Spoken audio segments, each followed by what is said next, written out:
Hi there, it's MarVeena Meek, and welcome to my Psychic Development Podcast. This is our second edition of our Tarot series, and we're working our way through the rich and incredible imagery and the mysteries of all of the symbols contained within the Tarot. So we're on our major arcana cards, and this is the first, or the numerical value of the number one is the magician.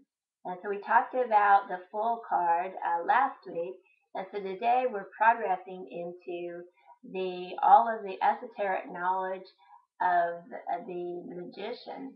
The Magician card is a card of communication, and it's about how we utilize communications in our everyday life and how we can pull on aspects of ourselves that are tools that might be hidden so that we can communicate our ideas and our things that we've learned even in other lifetimes, how we can communicate them more effectively.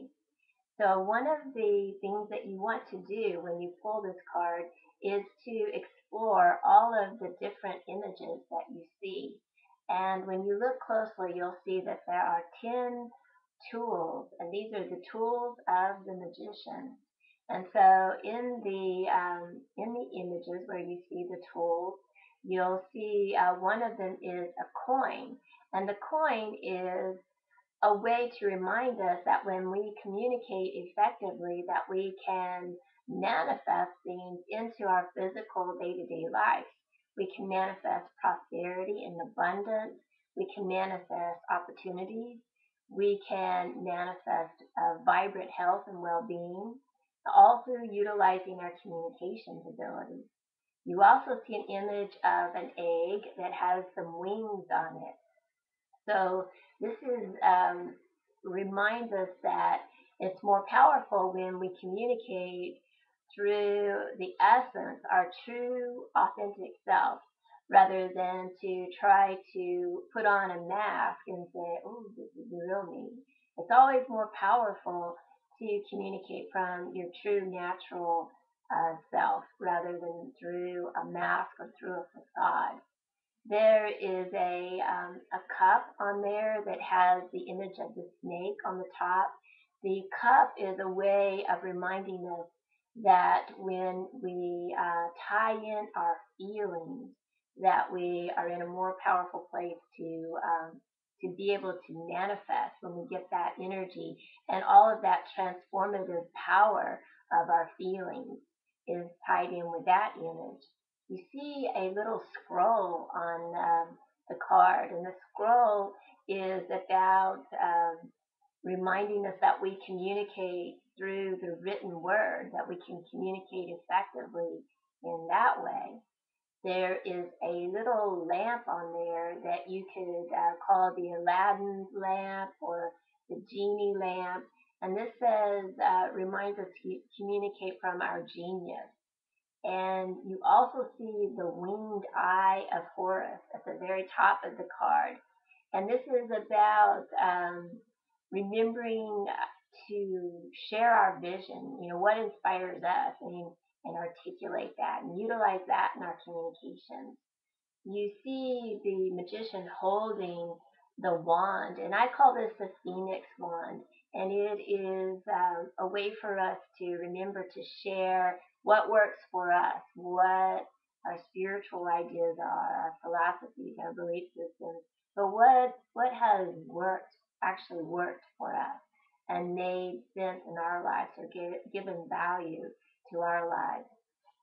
When you look down on the bottom, there is the image of the monkey, and this is an Egyptian god, and this is a way for us to remember to be in the flow.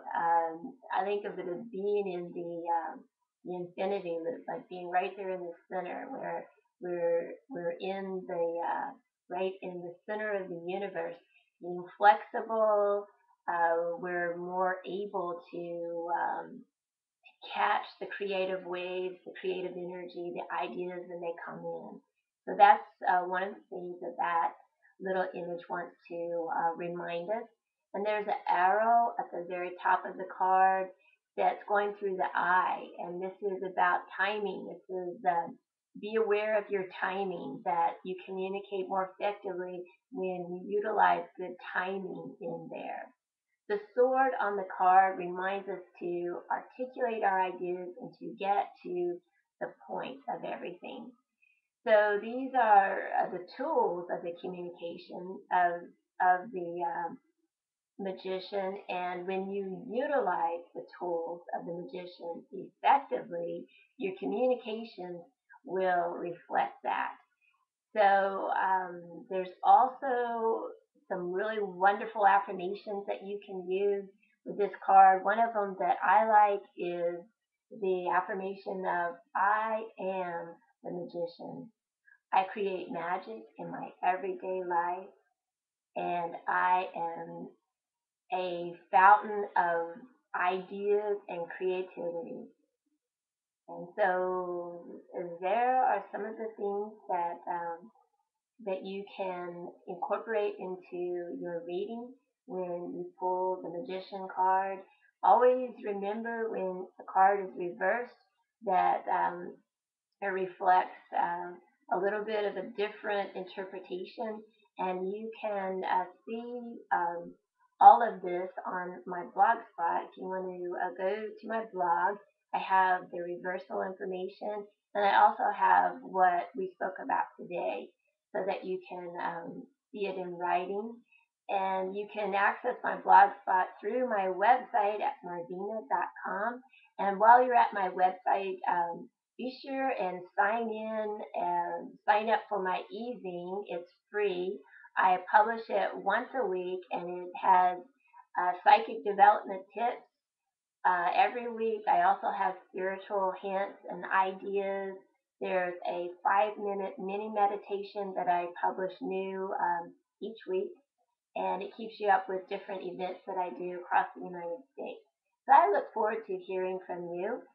Drop me a line, send me an email, and let's stay in touch. Thank you. I'm MarVeena Meek. Bye.